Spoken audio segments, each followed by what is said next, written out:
Paper 60. Urantia during the early land life era. The era of exclusive marine life has ended. Land elevation, cooling crust and cooling oceans, sea restriction and consequent deepening, together with a great increase of land in northern latitudes, all conspired greatly to change the world's climate in all regions far removed from the equatorial zone. The closing epochs of the preceding era were indeed the age of frogs, but these ancestors of the land vertebrates were no longer dominant, having survived in greatly reduced numbers. Very few types outlived the rigorous trials of the preceding period of biologic tribulation. Even the spore-bearing plants were nearly extinct. 1. The early reptilian age. The erosion deposits of this period were mostly conglomerates, shale, and sandstone.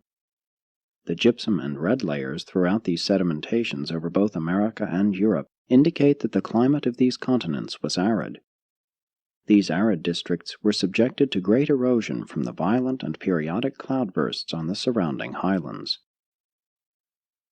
Few fossils are to be found in these layers, but numerous sandstone footprints of the land reptiles may be observed. In many regions, the 1,000 feet of red sandstone deposit of this period contains no fossils. The life of land animals was continuous only in certain parts of Africa.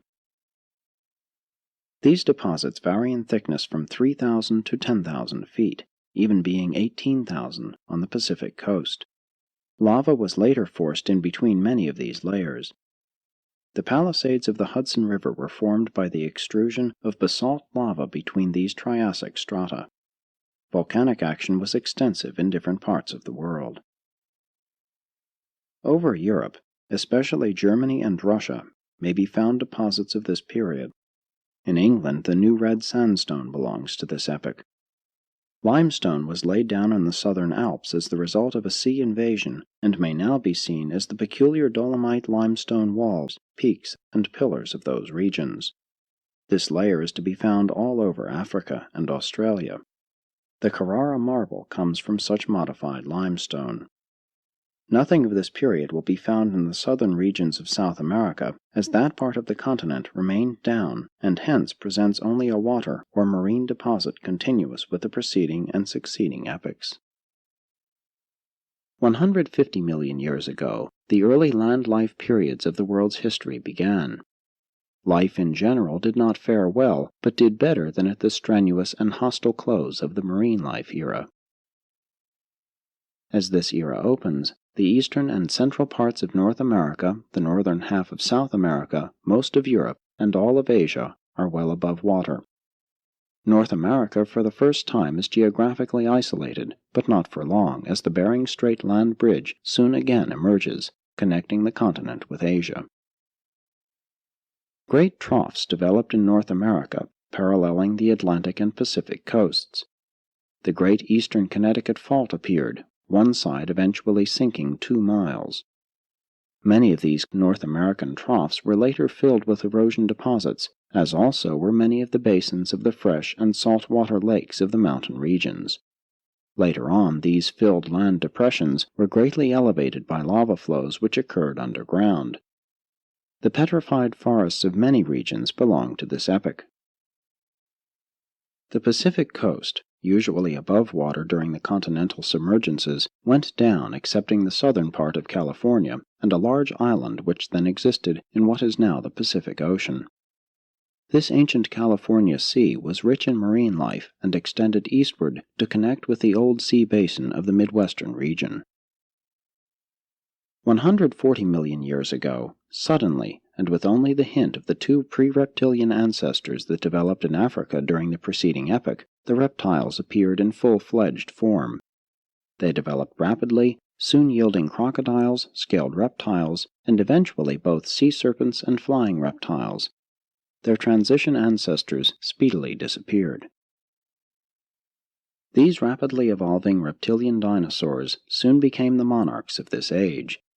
They were egg layers and are distinguished from all animals by their small brains, having brains weighing less than 1 pound to control bodies later weighing as much as 40 tons. But earlier reptiles were smaller, carnivorous, and walked kangaroo-like on their hind legs. They had hollow avian bones and subsequently developed only 3 toes on their hind feet, and many of their fossil footprints have been mistaken for those of giant birds. Later on, the herbivorous dinosaurs evolved. They walked on all fours, and one branch of this group developed a protective armor. Several million years later, the first mammals appeared. They were non-placental and proved a speedy failure. None survived. This was an experimental effort to improve mammalian types, but it did not succeed on Urantia. The marine life of this period was meager but improved rapidly with the new invasion of the sea, which again produced extensive coastlines of shallow waters. Since there was more shallow water around Europe and Asia, the richest fossil beds are to be found about these continents. Today, if you would study the life of this age, examine the Himalayan, Siberian, and Mediterranean regions, as well as India and the islands of the southern Pacific basin. A prominent feature of the marine life was the presence of hosts of the beautiful ammonites whose fossil remains are found all over the world. 130 million years ago, the seas had changed very little. Siberia and North America were connected by the Bering Strait land bridge. A rich and unique marine life appeared on the California Pacific coast, where over 1,000 species of ammonites developed from the higher types of cephalopods. The life changes of this period were indeed revolutionary, notwithstanding that they were transitional and gradual. This period extended over 25 million years and is known as the Triassic. 2. The later Reptilian Age. 120 million years ago, a new phase of the Reptilian Age began. The great event of this period was the evolution and decline of the dinosaurs. Land animal life reached its greatest development in point of size and had virtually perished from the face of the earth by the end of this age. The dinosaurs evolved in all sizes from a species less than 2 feet long up to the huge non-carnivorous dinosaurs, 75 feet long, that have never since been equaled in bulk by any living creature. The largest of the dinosaurs originated in western North America. These monstrous reptiles are buried throughout the Rocky Mountain regions, along the whole of the Atlantic coast of North America, over western Europe, South Africa, and India, but not in Australia. These massive creatures became less active and strong as they grew larger and larger, but they required such an enormous amount of food, and the land was so overrun by them, that they literally starved to death and became extinct. They lacked the intelligence to cope with the situation. By this time, most of the eastern part of North America, which had long been elevated, had been leveled down and washed into the Atlantic Ocean, so that the coast extended several hundred miles farther out than now. The western part of the continent was still up, but even these regions were later invaded by both the Northern Sea and the Pacific, which extended eastward to the Dakota Black Hills region. This was a freshwater age characterized by many inland lakes, as is shown by the abundant freshwater fossils of the so-called Morrison beds of Colorado, Montana, and Wyoming. The thickness of these combined salt and freshwater deposits varies from 2,000 to 5,000 feet, but very little limestone is present in these layers. The same polar sea that extended so far down over North America likewise covered all of South America, except the soon appearing Andes Mountains. Most of China and Russia was inundated, but the water invasion was greatest in Europe. It was during this submergence that the beautiful lithographic stone of southern Germany was laid down, those strata in which fossils, such as the most delicate wings of olden insects, are preserved as of but yesterday. The flora of this age was much like that of the preceding. Ferns persisted, while conifers and pines became more and more like the present-day varieties. Some coal was still being formed along the northern Mediterranean shores. The return of the seas improved the weather. Corals spread to European waters, testifying that the climate was still mild and even, but they never again appeared in the slowly cooling polar seas. The marine life of these times improved and developed greatly, especially in European waters. Both corals and crinoids temporarily appeared in larger numbers than heretofore, but the ammonites dominated the invertebrate life of the oceans, their average size ranging from 3 to 4 inches, though one species attained a diameter of 8 feet. Sponges were everywhere, and both cuttlefish and oysters continued to evolve. 110 million years ago, the potentials of marine life were continuing to unfold. The sea urchin was one of the outstanding mutations of this epoch. Crabs, lobsters, and the modern types of crustaceans matured. Marked changes occurred in the fish family, a sturgeon type first appearing, but the ferocious sea serpents, descended from the land reptiles, still infested all the seas, and they threatened the destruction of the entire fish family. This continued to be, preeminently, the age of the dinosaurs.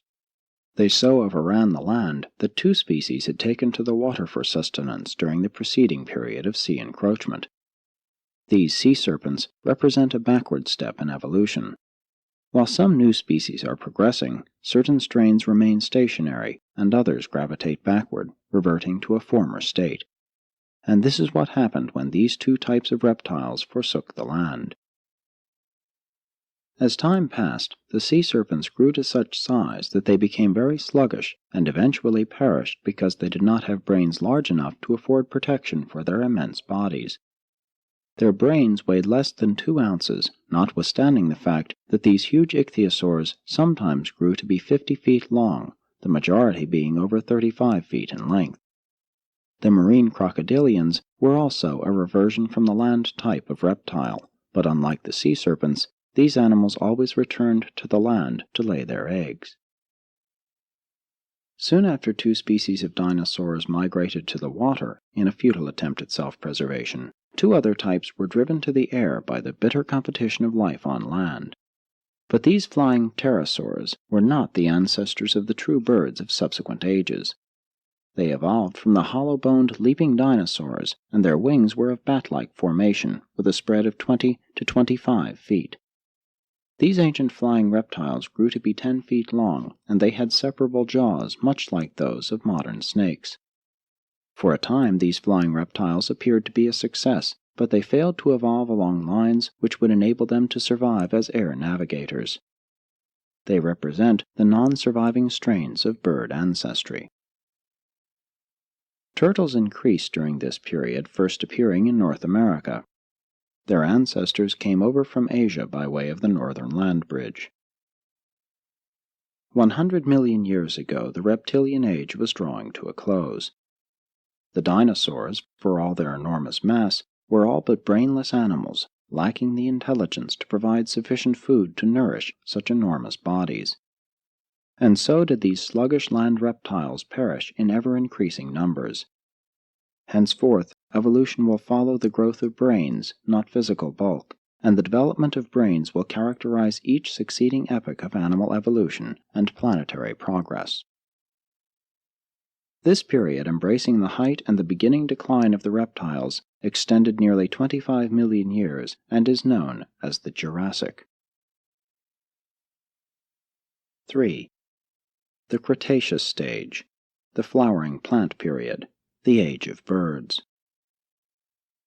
The Great Cretaceous period derives its name from the predominance of the prolific chalk-making foraminifers in the seas. This period brings Urantia to near the end of the long reptilian dominance and witnesses the appearance of flowering plants and bird life on land.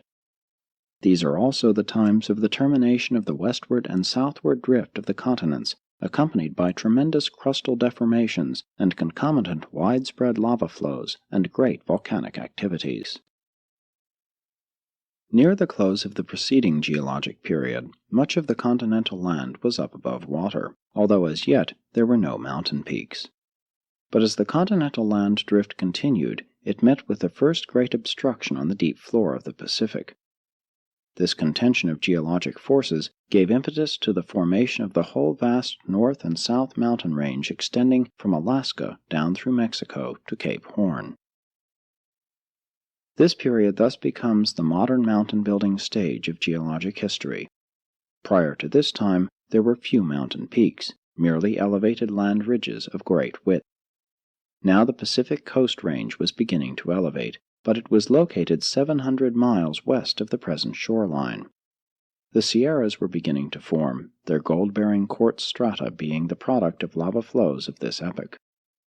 In the eastern part of North America, Atlantic sea pressure was also working to cause land elevation.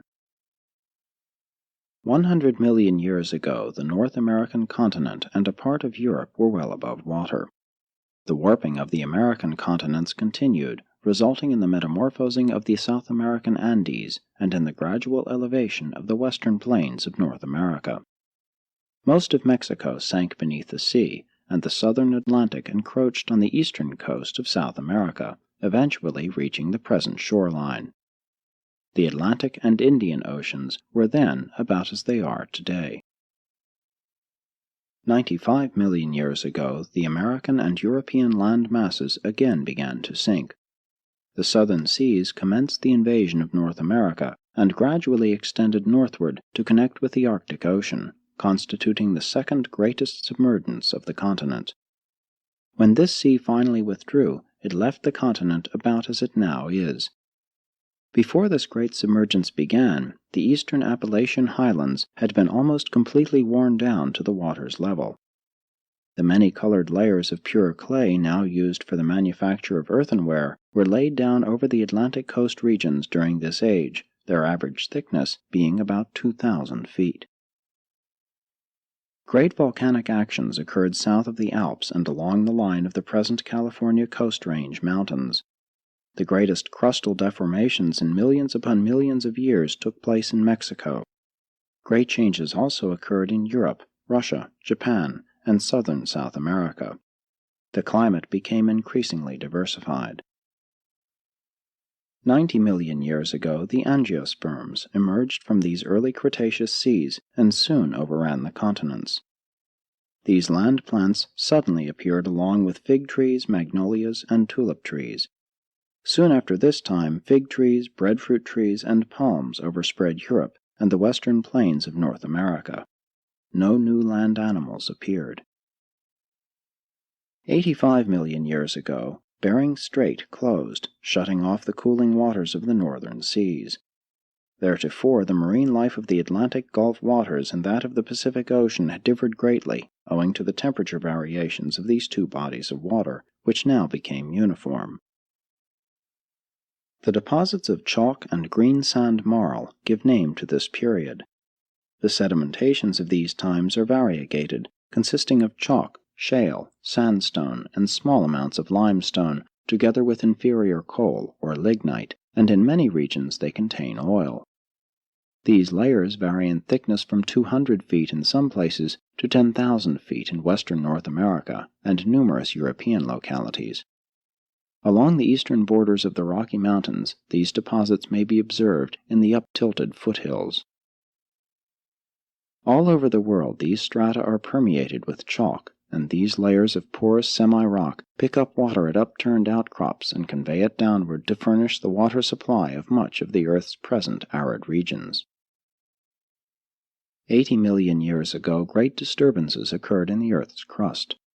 The western advance of the continental drift was coming to a standstill, and the enormous energy of the sluggish momentum of the intercontinental mass upcrumpled the Pacific shoreline of both North and South America and initiated profound repercussional changes along the Pacific shores of Asia. This circum-Pacific land elevation, which culminated in present-day mountain ranges, is more than 25,000 miles long. And the upheavals attendant upon its birth were the greatest surface distortions to take place since life appeared on Urantia. The lava flows, both above and below ground, were extensive and widespread. 75 million years ago marks the end of the continental drift. From Alaska to Cape Horn, the long Pacific coast mountain ranges were completed, but there were as yet few peaks.